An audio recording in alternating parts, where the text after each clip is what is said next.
মহালছড়ি থেকে রাঙামাটির এই রাস্তায় একটা জিনিস আমার কাছে অনেক বেশি ভালো লাগছে, যে আমরা যে 2টা বা 3টা ব্রিজ পার হয়েছি, এই 2-3টা ব্রিজ একদম স্টিল দিয়ে সুন্দর করে করা, যে পাবনার হার্ডেন্স ব্রিজের মতো সুন্দর করে উপরে স্ট্রাকচার করে করা হয়েছে, অনেক মজবুত করে করা হয়েছে। এই জিনিসটা আমার কাছে ভালো লাগছে। আর আরেকটা জিনিস ভালো লাগছে যে রাঙামাটির এই রাস্তাটার পাশ দিয়ে প্রচুর বিদ্যুতের তার বিভিন্ন পাহাড়ের দিকে চলে গেছে, বিভিন্ন পাহাড়ে পুরা লাইন ছড়ানো হয়েছে। আমার মনে হয় পুরা রাঙামাটি জেলাতেই হয়তো বিদ্যুৎ আছে। এইখানে একটা পাহাড়ি বাজার আছে, এই বাজারটাতে দেখেন বিভিন্ন রকমের পাহাড়ি ফল এইখানে বাচ্চারা বিক্রি করতেছে, আর পাহাড়ি কলা, বিভিন্ন ফল ফসল, আনারস।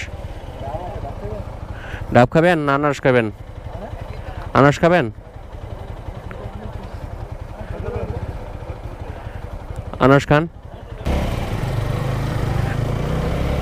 যেহেতু সন্ধ্যা হয়ে গেছে, দেখেন তো এখানে থেকে দূরের যে পাহাড়টা আছে, এই পাহাড়ের ভিউটা ঠিক কেমন লাগতেছে। আসলে এইগুলা বাস্তবে না দেখলে আসলে ঠিক বোঝা যায় না। ক্যামেরায় হয়তো সবগুলা ঠিকঠাক উঠে আসে না, ক্যামেরায় হয়তো সবগুলা ঠিকঠাক উঠে আসে না, কিন্তু বাস্তবে এর বিশালতা অনেক, অসম্ভব সুন্দর। চারপাশে আপনি যেদিকে তাকাবেন সুন্দর আর সুন্দর।